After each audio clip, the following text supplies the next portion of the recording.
Okay.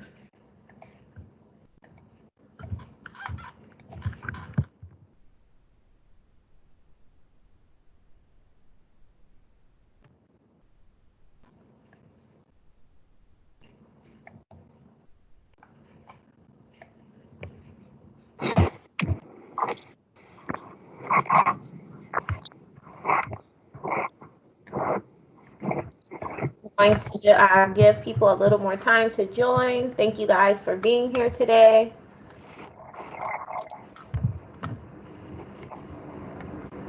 Also, could you put your name and who you're representing in the chat while we're waiting, please?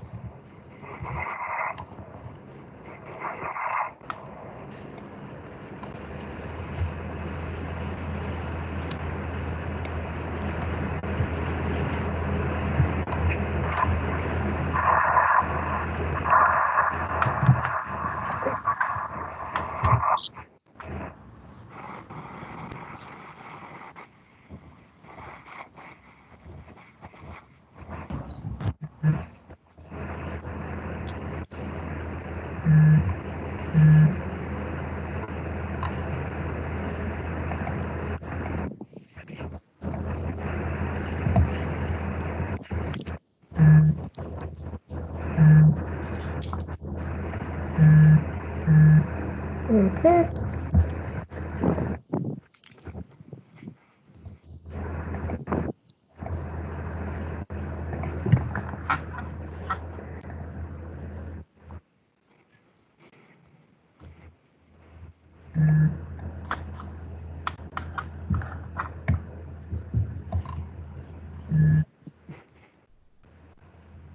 Thank you, guys. Give it about 1 more minute and we can get started.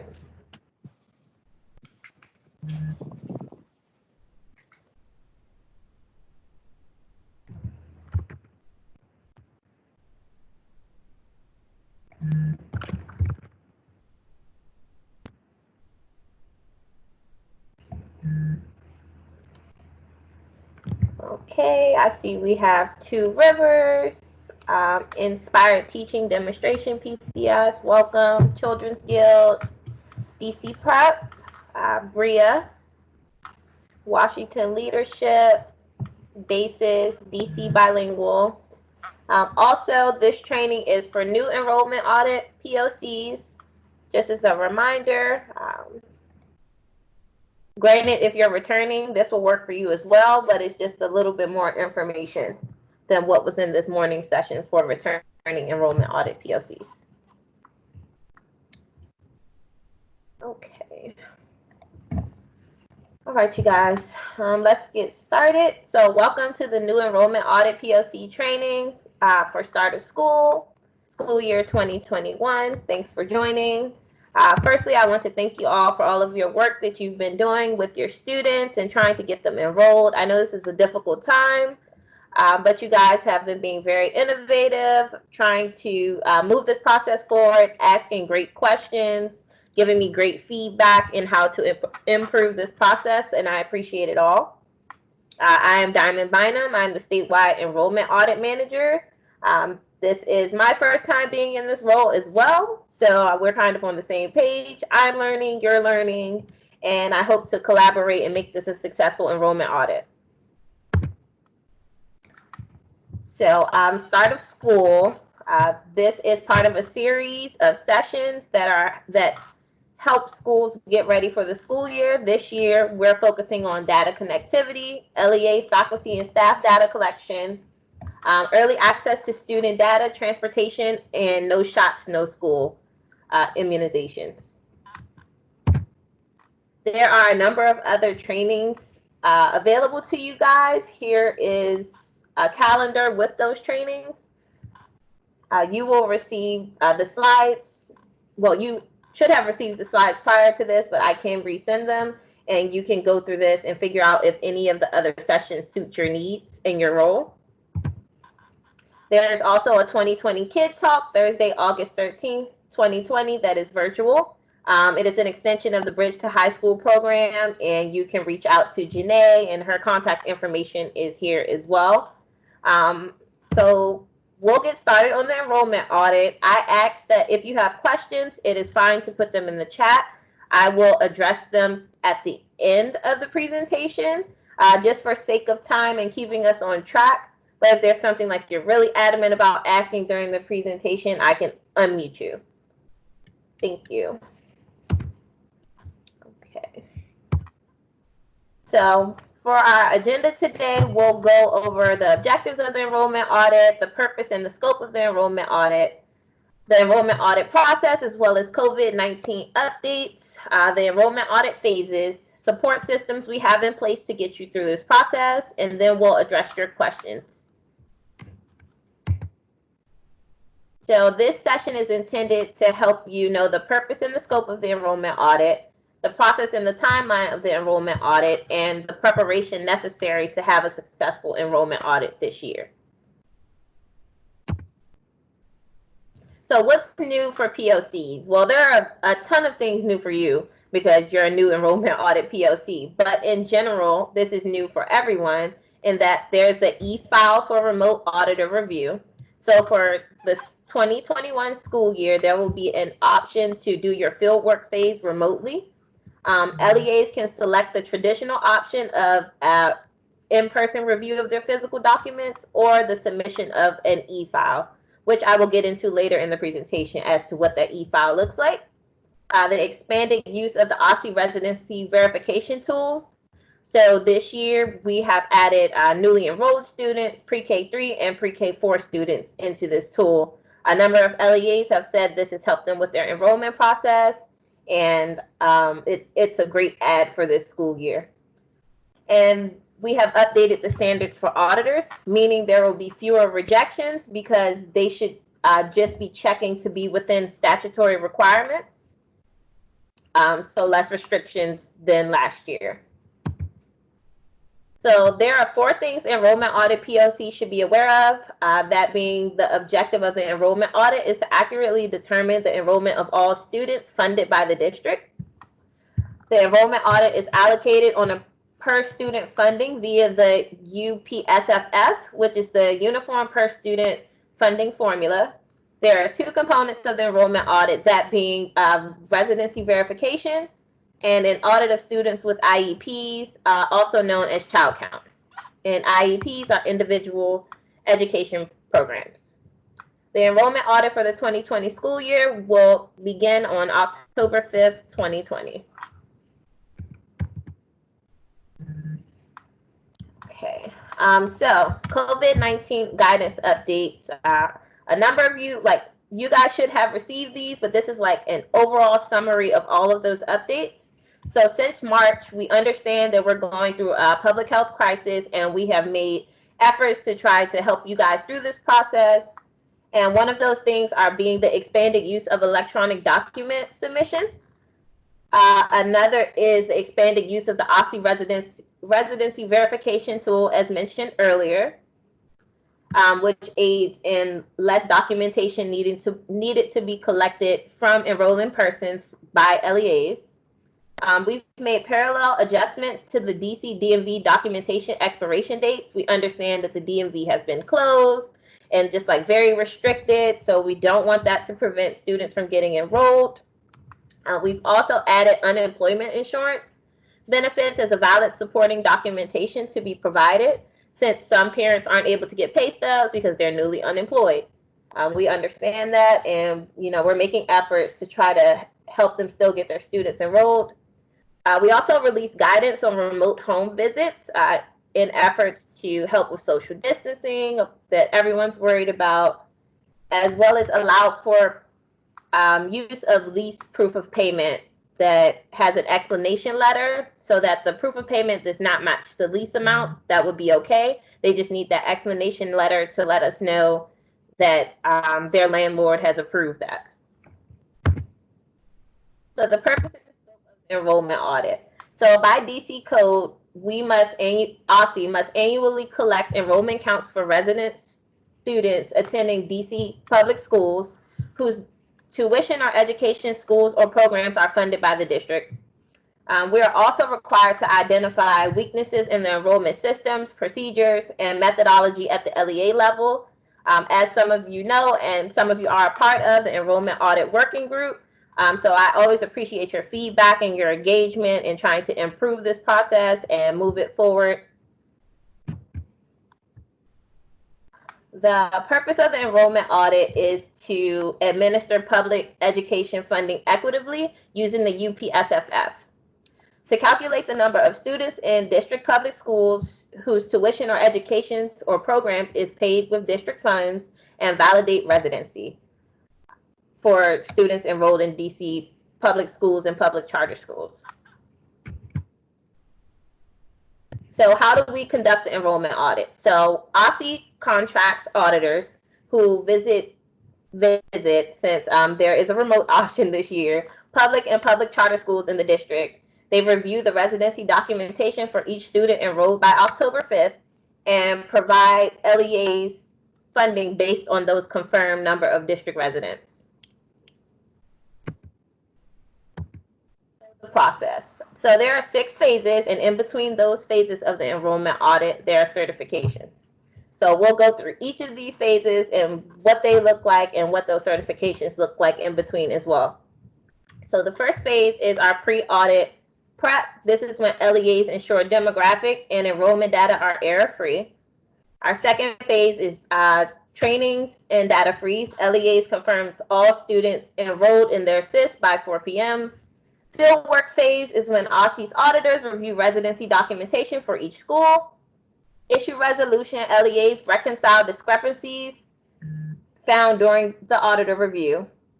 During final appeals, this is the final opportunities for LEAs to confirm district residency for students.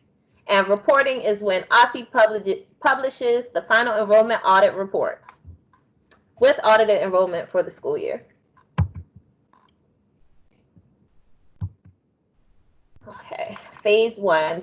During phase 1, which is the pre-audit data prep, LEAs make certain that all students are both stage 5 enrolled and they're within their SIS. Also, you guys need to secure a space for OSSE auditors to do a scheduled on-site visit, and those dates are provided to you later down the line, which I will get to. You must also prepare and organize residency documentation for all students enrolled and attending as of October 5th.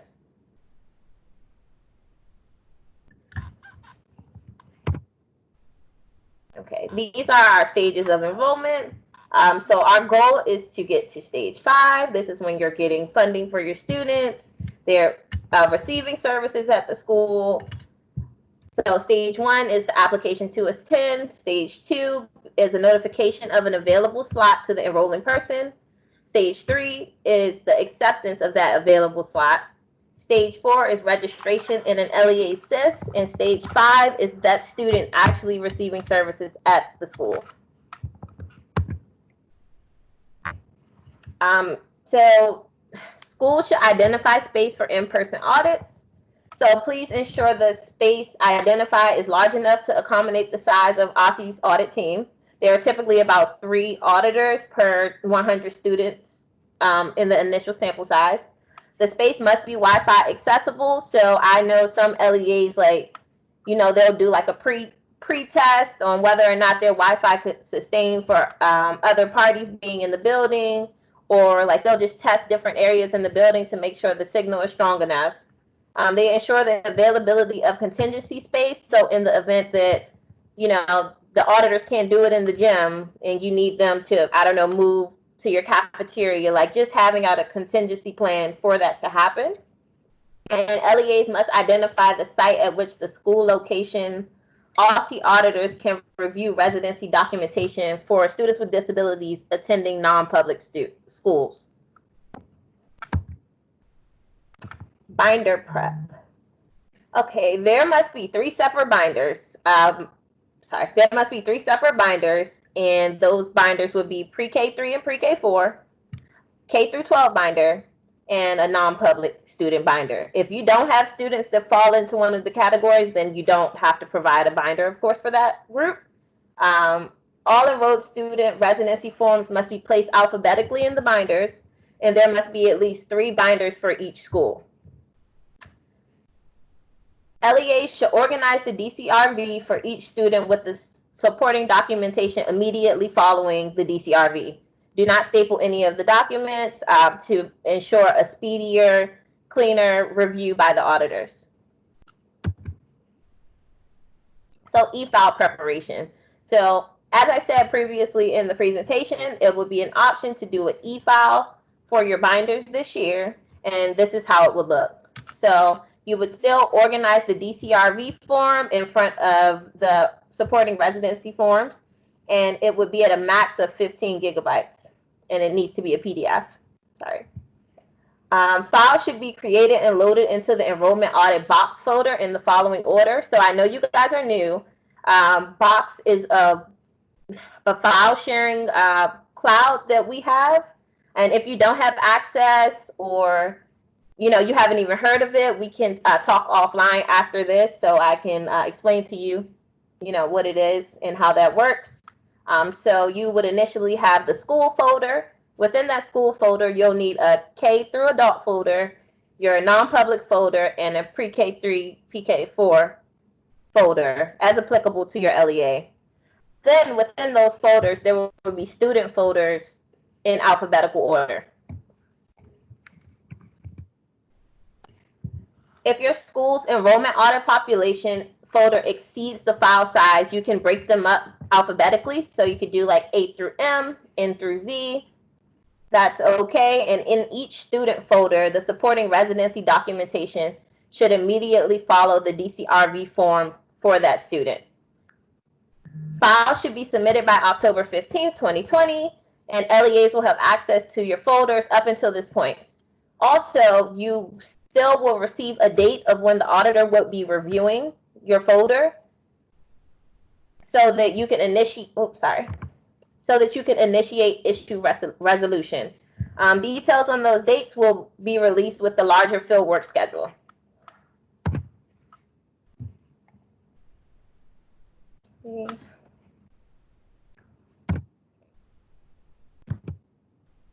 So back in March and going into April a bit, there were about 4 residency verification trainings hosted by Aaron. Thank you, Aaron. July 2020, which is now, the training today and earlier today is on the enrollment audit and child count.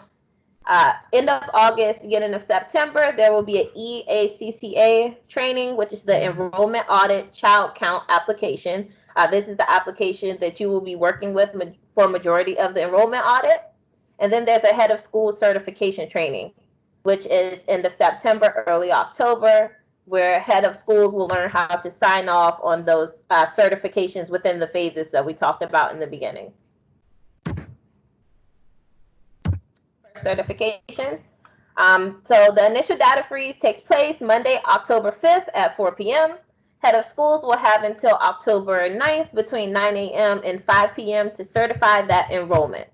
So what does that mean? So between that data freeze on October 5th and Friday, October 9th, when the head of school certifies, the LEA should review, well, the EA POC should review all of the data in the enrollment audit child count application, ensure that all students attending are stage 5 and accounted for on the roster. In the event that a student is attending and not being reflected in your roster, please submit an OST ticket no later than October 8th with the name, USI, and date of birth of the student. And I know some of you guys are new, and if you haven't heard of what an OST ticket is, same thing goes for that. As I said with Box, reach out and we can touch base on that as well. Phase 3, fieldwork and document review. OSSI sends the scheduled fieldwork date to the LEA for each school site in late August. So you guys will receive an email from me indicating what your fieldwork date will be, whether you opted in to do the e-file or in person, and auditors will either visit your school and review the residency documents of all enrolled students or conduct a remote enrollment audit.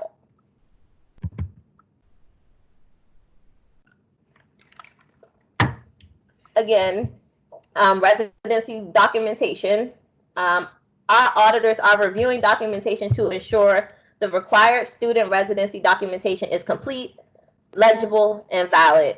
So during your process, please make sure that you aren't, just be very proactive in the documents that are being submitted, in the clarity of names written, signatures, addresses. Just make sure they're legible for the auditors, because I want you guys to get the funding for your students in this process. And all students, of course, must have on file their DCRV with the applicable supporting residency forms.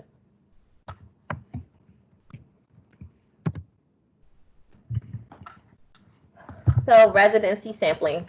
During the field work and document review, OSSI's auditors review the documentation for all enrolled students.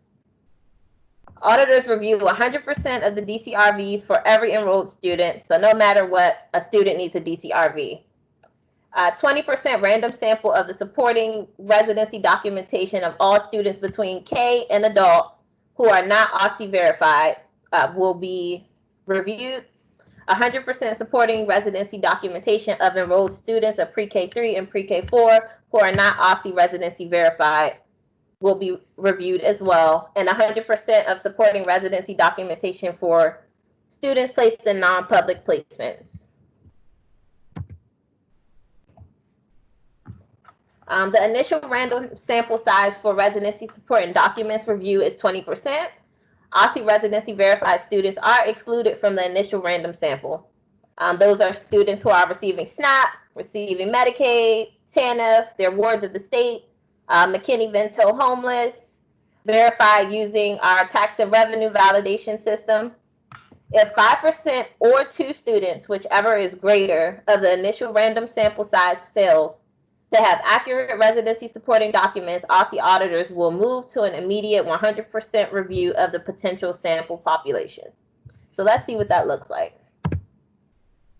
And these are some definitions as to what we just went over. You can review them really quickly before we go to the slide that explains how that breakout would look.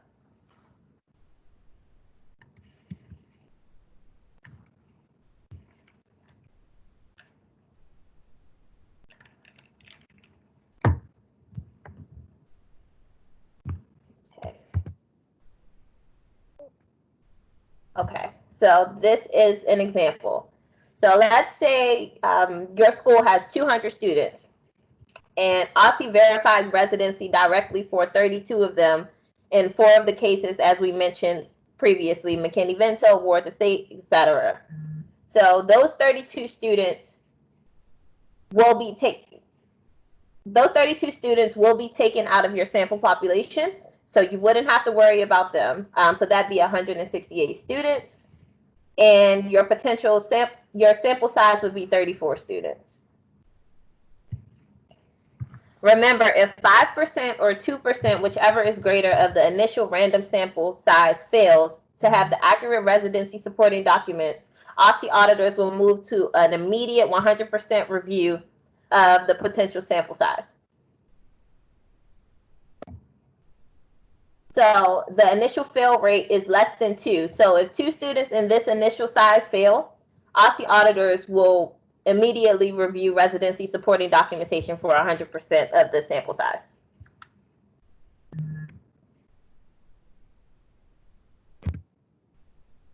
Issue resolution.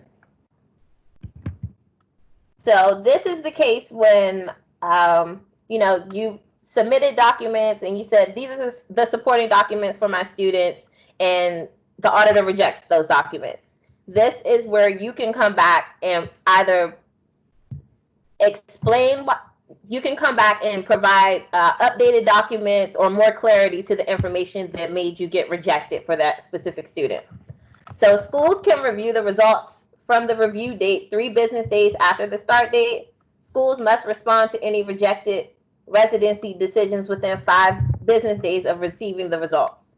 If a school does not attempt to resolve the findings during issue resolution, the student page will lock and the LEA will not participate in final appeals. The LEA does not receive funding for that student either. So please be proactive in watching your application, paying attention to your dates. So once it's your fieldwork date and once issue resolution is initiated, just please be on top of that, because I want you guys to get through this process and to get the funding to provide services to your students. So here's the timeline. So on-site, sorry, let me back up. When each LEA receives their scheduled fieldwork day, OSSI identifies the response due dates for LEAs, and I will send this out to you. You won't have to do the date calculation yourself. I will provide that to you so there isn't any confusion. So on-site review date plus 3 business days is when the auditor's response will be posted in the EACCA. On-site review date plus 8 business days is the final day for LEAs to respond to all auditor decisions. And the on-site review date plus 10 business days is when auditors review second round of responses posted in the EACCA. So let's see what that looks like, because I know that could have been a bit confusing. Okay, so here's an example. So if your on-site review date is November 2nd, auditors' responses will be available to you November 5th. You will need to respond to all of the auditor's decisions by November 13th. And auditors will review the second round of responses posted in the application November 18th. And final appeal submissions are due by Friday, December 4th, no matter the case.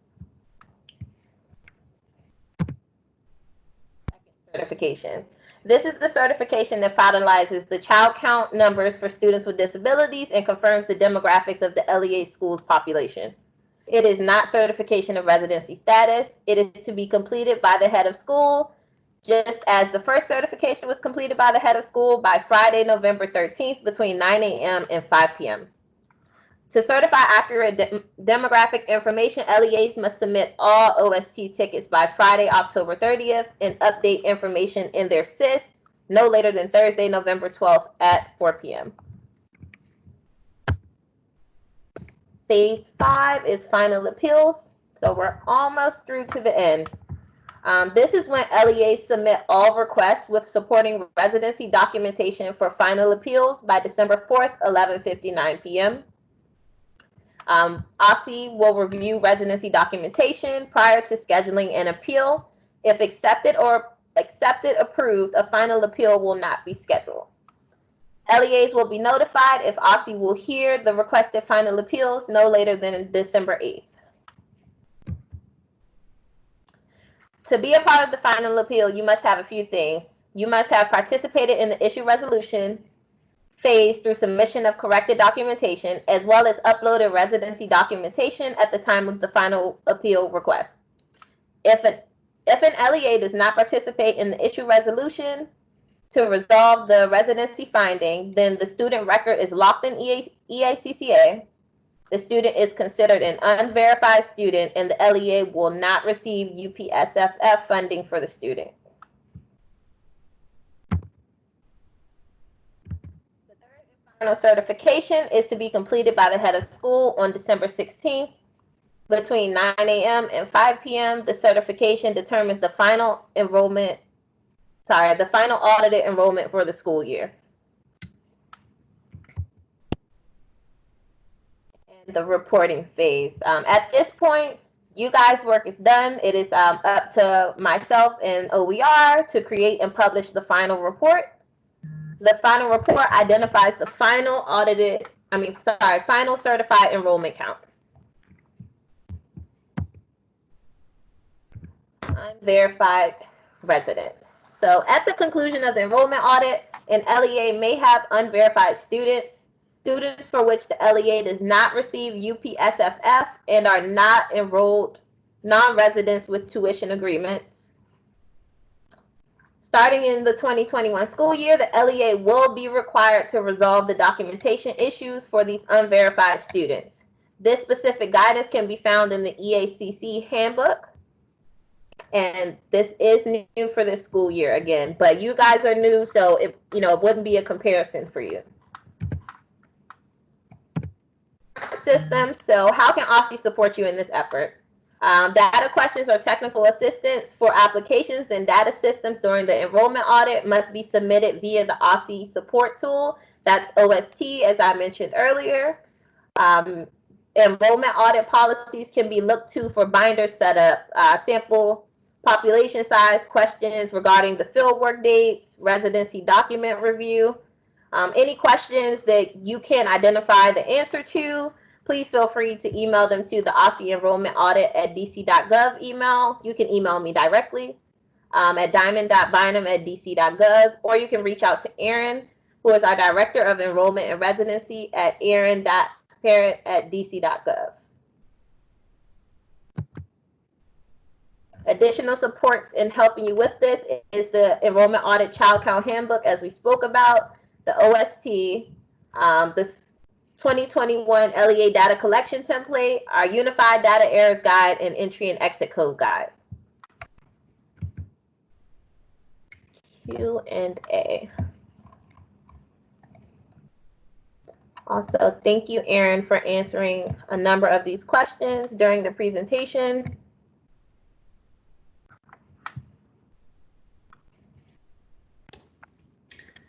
I think we've covered all the questions in the chat. I don't know if anyone wants to unmute themselves to ask or wants to type any other chat questions in there. I've also, just to note, I dropped a link to the Enrollment Audit and Child Count Handbook in the chat, and that will take you directly there. Thank you, Erin.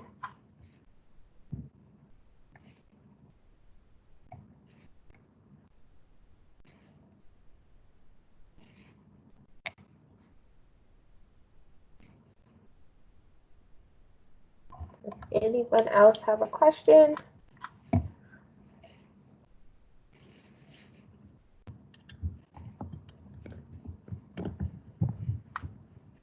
Also, as I had said before, you can shoot me an email. I can put some time on my calendar. So if you need to walk through any of this one-on-one, I'm open to that.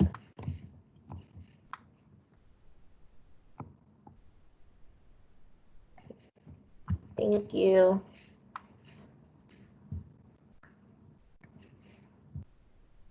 Should each LEA already have access to the box folder? That may not be the case for everyone. And we will be sending out guidance in a timely enough fashion for you guys to make sure you have access. Yeah, each LEA should have access to the box folder through their data manager, but we are setting up a separate folder structure for the enrollment audit. And we will provide access to that to the enrollment audit POCs, and that folder structure will be at the school level and the LEA level. But we're working on rolling that out over the next month. What you need to do as a school is decide, or as an LEA, decide whether you want to participate in the e-file process or the physical binder process. And if you have more questions around that, you should reach out to us.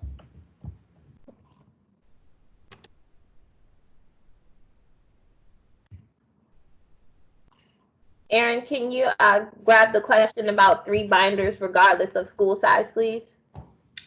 Yeah, hey Kiana, this is, please do try and do 3 binders regardless of school size. The reason is that if you're doing a in-person audit, it's easier for the auditors to split that information up amongst their team to get through it quicker if it's already split into at least 3 binders. I understand that may be a small amount of students in each binder, particularly in your case if you have a small enrollment year or a small number of students enrolled this year, but it helps facilitate that in-person auditor presence to go quicker if it's already split. And that's why we ask for the 3 binders. On top of that, it also prevents LEAs from creating one single massive binder that is unable to be flipped through because it's overstuffed. So it's kind of creating two solutions there for 2 different problems.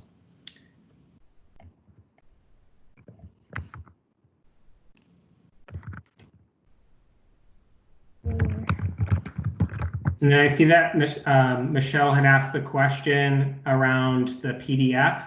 So in the files, it should be a file for the individual student. I highly doubt it will reach 15 gigabytes. Even for your entire school, it should not reach 15 gigabytes. You should be well under that, even for all of the folders in there. But that is our size restriction.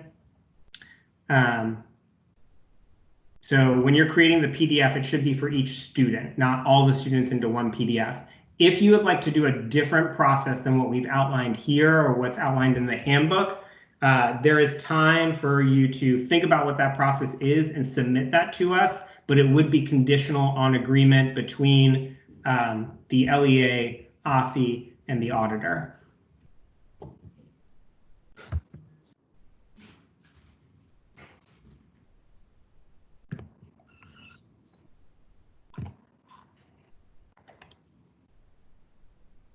We don't have a sample of a hard copy binder, but there is detailed descriptions of what it should look like.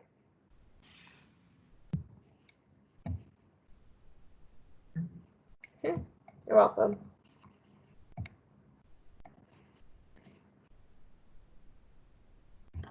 Yeah, Kiana, the binder should be quite simple. It is, you open the binder, the first thing in that binder should be the first student by last name, their DCRV, and then immediately follow with their supporting documents if that's required. And then the second thing in there would be the second student by last name, DCRV, followed by supporting documents, and so on.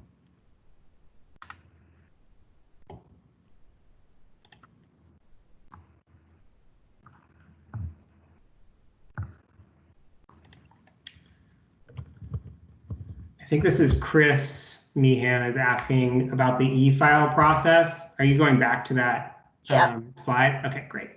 Yeah, Chris, we've set it up so that it can be it's 3 tiers of folders, right? One for your school, and then within the school, split out by K through adult, pre-K3, pre-K4, and non-public. And then within that would be a folder for each student, organized by last name. And then within the folder is the student's DCRV and supporting documents. That's our initial requirement. If you have an alternative way that you would like to do it, please do let us know. We can work with you and the auditor to understand what that would be and what it would look like, but it would be a contingent on agreement by all 3 of us on an alternative to that process. And let me know if that doesn't answer your question. Okay, great. Nice.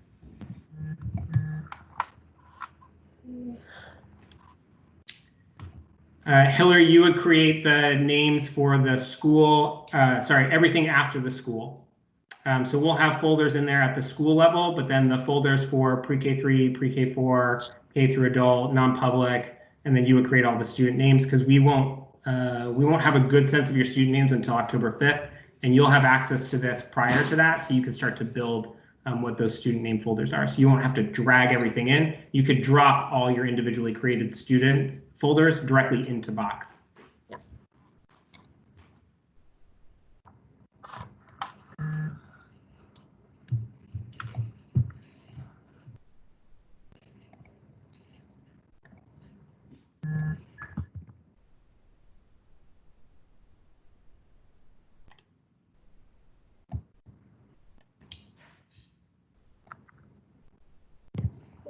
Gail, we don't have a requirement on the PDF for the student file. It could be one single PDF for DCRV and supporting documents. It's also acceptable to be 2 separate documents in there.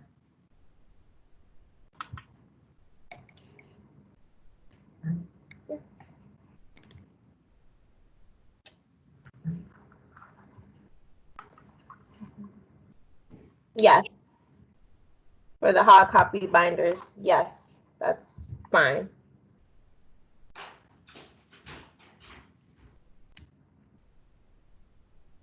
Yeah, Kiana, we don't expect you to have original copies of all of those documents. We don't expect you to keep their license or anything. You should definitely make a copy of that.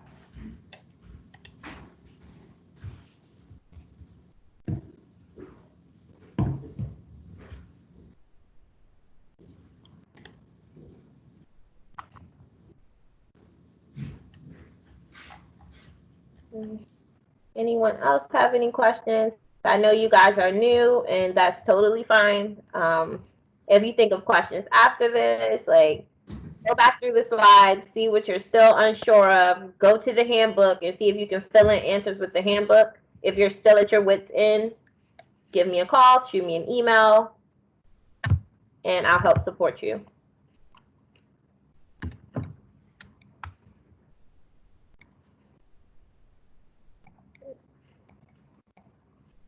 Cool.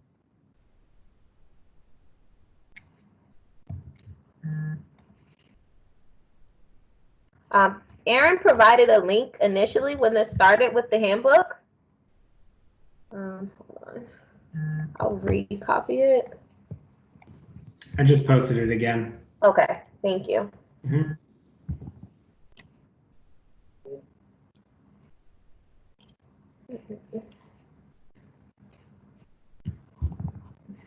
Okay.